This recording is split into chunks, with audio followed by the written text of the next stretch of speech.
could steer me right, but Mama tried, Mama tried, Mama.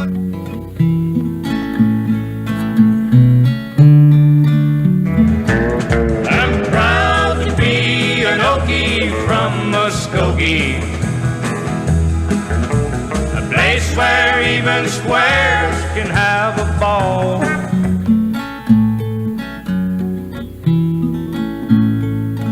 Let this song that I'm singing be a warning. When you're running down my country horse, you walking on the fighting side of me.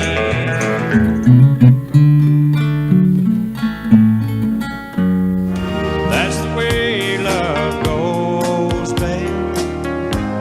That's the music God made for all the world to sing. Merle Haggard has recorded more than 40 #1 country hits, like Movin' On in 1975. His career has spanned 6 decades, and while most people have retired by the age of 76, Merle is still rolling along. Cause men become addicted to the grind. Tonight, the Smoky Mountain Center for the Performing Arts in Franklin, North Carolina will be sold out. In just a couple of hours, 1,500 fans will jam this place, paying up to $50 a head to see an icon for, who knows, maybe the last time.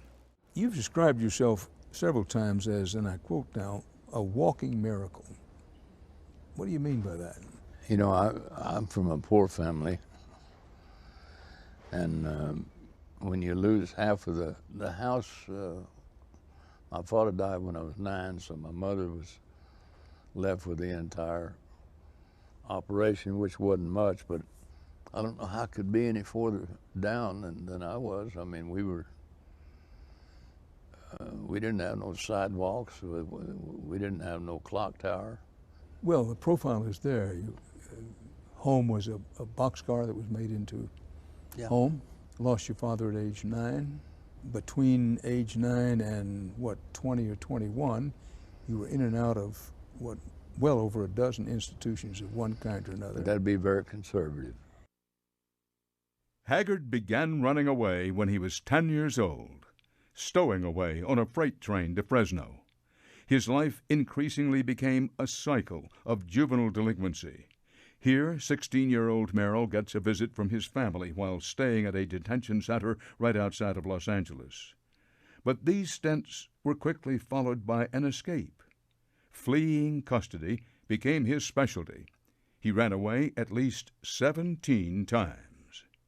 It was only after he'd landed in San Quentin and its 70-foot walls that Haggard stopped running. He was 19 years old by then, and it was his first time in the big house. But because of his escape record, the prison classified him as one of the most dangerous convicts. With my reputation of escape, they wouldn't let me out of the cell after 4 o'clock in the afternoon. Because you'd escaped so many times previously. Yeah. So for the first 18 months, maybe a little more, I wasn't able to participate in any of the functions that were available, such as music. But with the help of the people that were playing on what they called the Warden's Show, they were able to get my classification changed after about 18 months or so there, and I was able to play the Warden's Show. And it's quite a deal. You get I think we got 2 packs of Camels and a steak dinner, and they didn't have no steak dinners in San Quentin except that one. I want to take you back.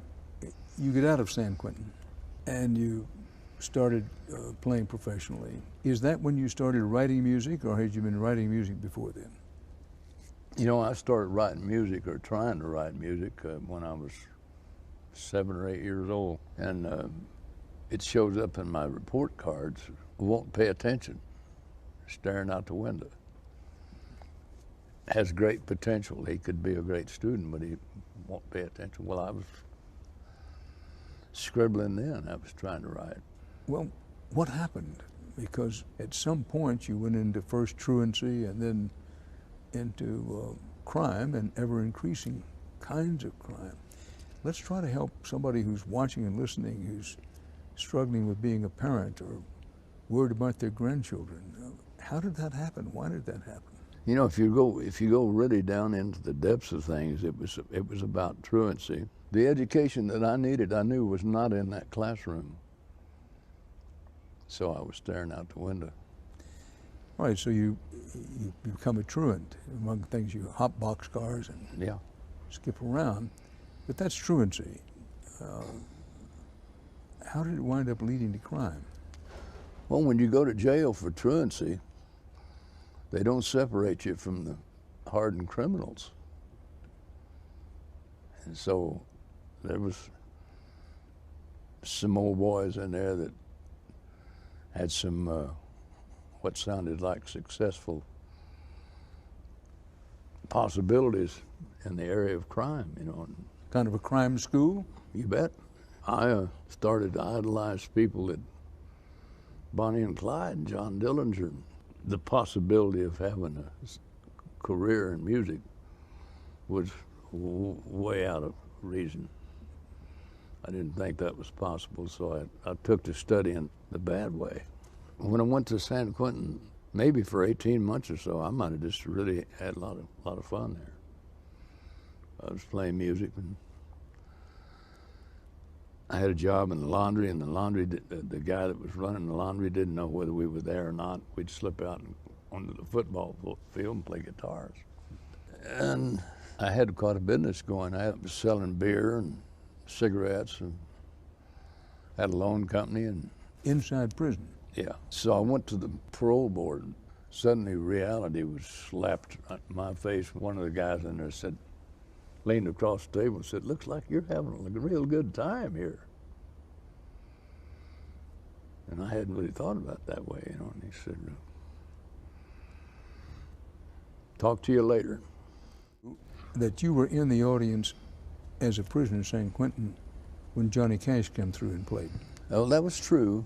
He didn't meet me, and I didn't meet him then. The day he was there was New Year's Day, 1958. He'd been over in San Francisco having a party the night before, and he'd sung or talked his voice completely off. He just barely talk. Well, I thought, this guy's in trouble. You know, there's 5,000 men here, and he can't talk, he can't sing. I was engrossed with wondering how he was going to pull this off. Well, first of all, country music was not like it is now. Country music was down your nose at that time compared to what it is now.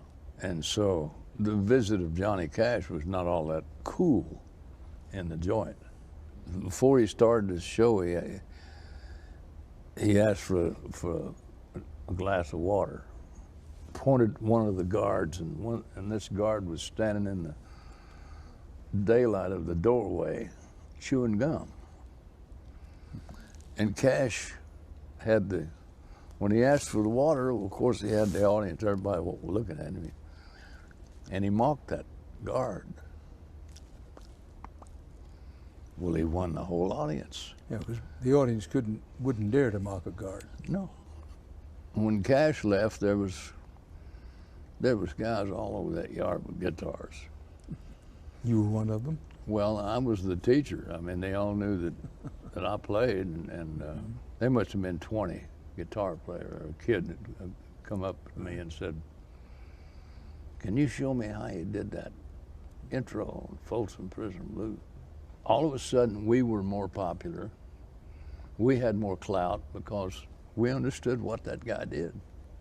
Today, with Facebook, Twitter, Instagram, could Johnny Cash still make it? Oh, yeah, if he wanted to. As I think about him, as I learned about him, as I grew to be friends with him, I was pleasantly informed that he was very, very intelligent. He was not your average knife in the drawer. A lot of that stuff that sounded like it might have just been something they stumbled onto, they figured it out. They knew what they were doing. Pretty much as you know what you're doing. Well, true, yeah. By the way, you're on Facebook, Twitter, you do all that, do you? Yeah, My son does it all for me. I don't know anything about it. Well, what do you think about that? Has it changed the music business as a Oh, business? sure. There's few people in the world that it's done as much for as it has me. I've already went to iTunes and cut a deal with them. They're going to pay me a lot more money than they pay Joe Blow to sell my records through them. And I don't need a record company anymore for obvious reasons. I mean, it's because of the new electronic availability. I mean, there's no necessity for a record company. It's outdated. For any artist, it's very difficult to describe your art. But how would you describe your music? Well, it's homegrown. It's truly from Bakersfield, California. It has its origination in the oil fields and the cotton fields of Southern California at a time when that part of the country was made up mostly of Texans and Okies and Harkeys and people from back east trying to find something. Fleeing the Depression in some cases. Yeah. Desperate for work, they came by the truckloads to California from the 1930s to the 1950s. They weren't always welcomed by the locals, and many were forced to settle in migrant camps outside of towns like Bakersfield. The conditions were far from ideal, but they brought their music, which for many was their only escape. The Haggards also moved west, and although they didn't live in the camps, Merle's father renovated a boxcar that became part of their home. Merle grew up in Bakersfield and returned here after his time in San Quentin. I'll follow up on something you said. You said that your advice to Bob Dylan, when he asked, you told him to get out from behind the piano and get up and sing the songs that people wanted to hear. Now, in your own case, people want to hear you sing certain songs. They want to hear you sing Okie from Muskogee. Just take one example. You went through a period, at least, where you were just sick of singing Okie from Muskogee. You didn't want to sing it anymore. Willie Nelson, I think, has somewhat the same feeling, at least, about Blue Eyes Crying in the Rain. So my question is, how do you handle that? Willie said to me not long ago, he said, if you get tired of Okie Muskogee, let me have it. I'm not surprised it's made you a ton of He was money. serious as a heart attack. In our business, we have icons within it. One of them people would be Ernest Tubb. The old Texas troubadour. Yeah, he was Willie's idol. He's my idol. He was the only guy in the 40s could outdraw Bob Wills. And Tommy Collins was a songwriter, singer that got some recognition in the mid-50s. And he was touring with Ernest Tubb one time, and his biggest hit song was a song called You Better Not Do That. Yeah. And he told Ernest, he said, I'm sick of that song. He said, I just can't hardly do it anymore. And Ernest said, that's bad, Tommy. He said, that's the reason they bought the ticket. They're not a curse, they're a blessing. Those songs are, Mama Tried. You know, I get emotional about it. Because it was written as a tribute to your mother? Yeah. Your mother must have been heartbroken any number of times, you running away from school and not coming home. I can't imagine what you went through. Now, I've got 6 children of my own. And it's not just a phrase. I really can't imagine what she went through. It must have been awful. Well, you've written so many great songs, and that isn't just my opinion. It's not even consensus, it's unanimous opinion. In your heart of hearts, down where you live, what's your own favorite? Well, I've never really answered that. If I had to choose one song, it'd probably be Mama Tried.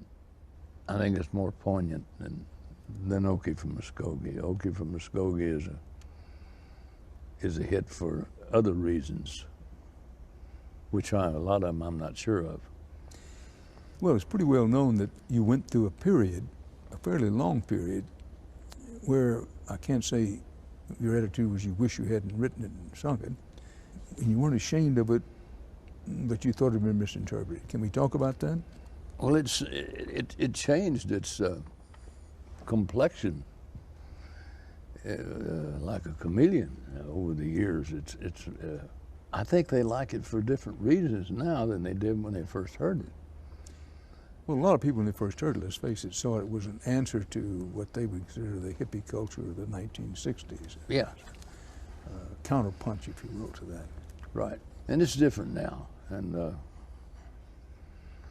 last night when I did it on the show, I tell them, you know, this is a song that I wrote for my father, who hailed from the great state of Oklahoma. But I said I also wrote it for the people that smoke marijuana. In your 70s, you've been married, what, 5 times? I lost count, Dan. I'm not sure. I think so. Well, what have you learned from 5 marriages? I learned one, it's very, very important to pick the right girl. This lady that I'm with now is gorgeous to begin with, but she actually likes me, I think. And, you know, that'll sustain a good marriage. Just a little bit of love. You don't have to work anymore. You don't need to work anymore. Why do it? Why fight it? Why hop on the bus and drive couple of thousand miles to another date in a... Well, I'm scared of the loneliness. It'll get awful quiet, awful quick. If you want to be left alone, they'll leave you alone. People leave you alone. But you don't want that, and I don't want it either. I mean, we want to be what we have been all of our life, and we want to continue, and we don't want to ever die. And you know that's the next big event once you retire. You're scared of the loneliness. Yeah. Now, I thought Merle Haggard feared nothing on this earth. Loneliness is a terrible thing, and you know, the older you get, the fewer people you know. I mean, you think about somebody 90 years old, they don't know anybody that's older than them. You know, and it's got to be a much better life if you're Merle Haggard with a big fan base, trying to play and try to keep your craft up to standards, and I think that keeps you alive. I wouldn't argue that, but I want to come back because it's been playing in my mind. I said, why do you still do it? You said, quick, scared of the loneliness. But you're now happily married. You have 6 children, is it? Grandchildren yet? Oh, I've got great-grandchildren. All right, you have 6 children, grandchildren. Explain to me how you could say you're scared of the loneliness. Well, at the same time I speak of those great-grandchildren, I don't know them. And your family would be might be an acquaintance for a different reason, maybe the wrong reasons. Whereas your fans, they really want nothing but a performance. Somebody said money is not worth anything anymore. Well, they said, but it'll keep you in touch with your grandkids. You know, and it's my fear that they'll not be sincere with me when they tell me they love me. Well, I'm going to end by asking you a music question. Would you agree or disagree that probably the song you get the most credit for being the deepest and the best song you ever wrote was Sing Me Back Home? And the line within it, the warden led a prisoner down the hallway to his doom. And I stood up to say goodbye like all the rest. Sing Me Back Home is one of my best songs, there's no doubt about it. I think that even people that have never been to jail know somebody that's been to jail, and they have an imagination of what it might be like. Someone can arrest you for something you didn't do and you go to prison. If you weren't Dan Rather, you wouldn't get out.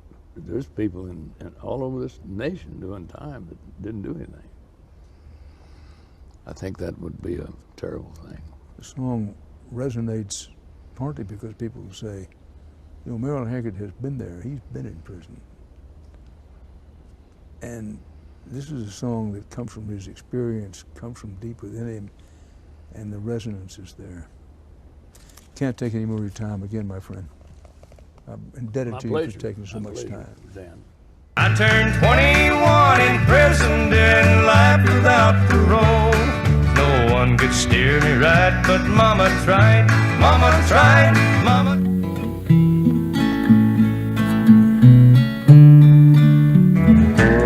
I'm proud to be an Okie from Muskogee, a place where even square